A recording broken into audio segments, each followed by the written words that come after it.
Good evening and welcome back to Prime of Midlife. It's Saturday evening, and this evening we are talking British restaurants.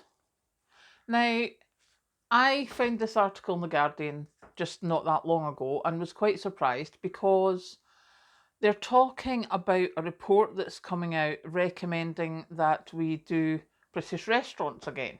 And I'm like, what?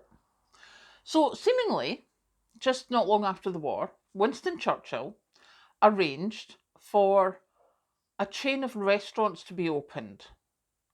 And these restaurants had nutritious, price capped meals to counter inflation in food and fuel prices. And they opened like 10 a week, and it ended up that there were more of those than there are of McDonald's today. That shows you how many there was.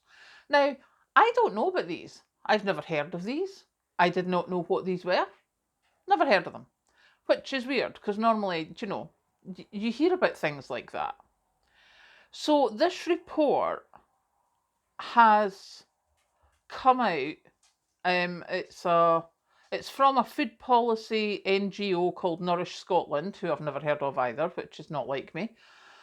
But they're bringing out a report, and what they want to do is campaign to bring these British restaurants back as a new piece of national infrastructure. Like the water and the utilities and things. And I was like, okay. And basically, it says here that it would be a state subsidised eatery serving quality and ethically produced foods at affordable prices. And the way it was done before, seemingly, is that it wasn't like a treat or a special occasion. This was just where the community went every day to eat because it made it affordable. Now, I know some people think, okay, making restaurants a national infrastructure, what's that about? However, then they tell you the next bit, which is poor diet has overtaken smoking as the leading cause of preventable ill health in the UK for quite some time now.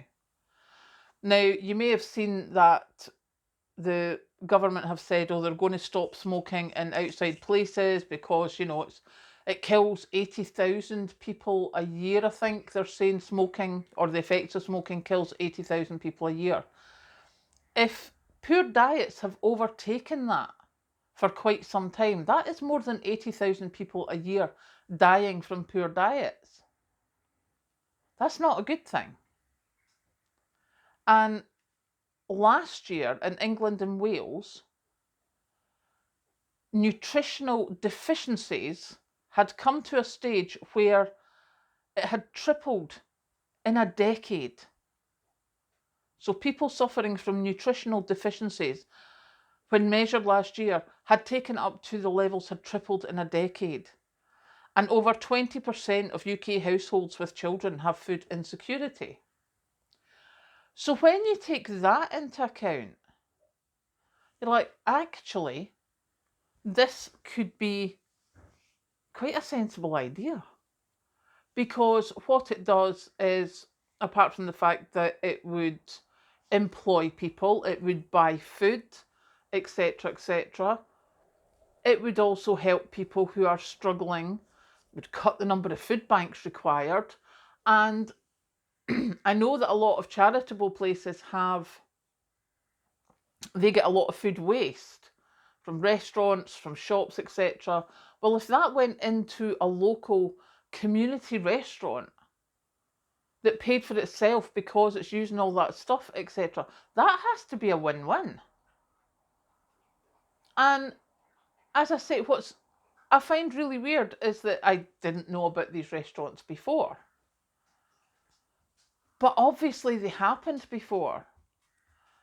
And why have they not happened again?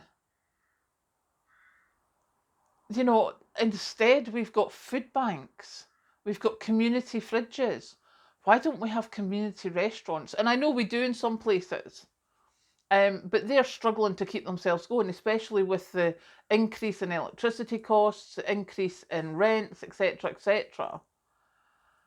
So I think that would be a really good idea. So let me know what you think, because as I say, just for anyone who wants to look it up, that was a report that I read in The Guardian about 20 minutes ago.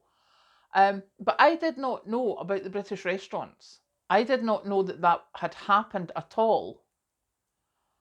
And obviously, whatever remnants were left over, like your school dinners, etc., have all now gone by the wayside virtually. But why not? Because then we could stop having people having to be begging for referrals to food banks. They could go and eat at a local British restaurant. So yeah, that's my thought for today. Let me know what you think. Catch you later.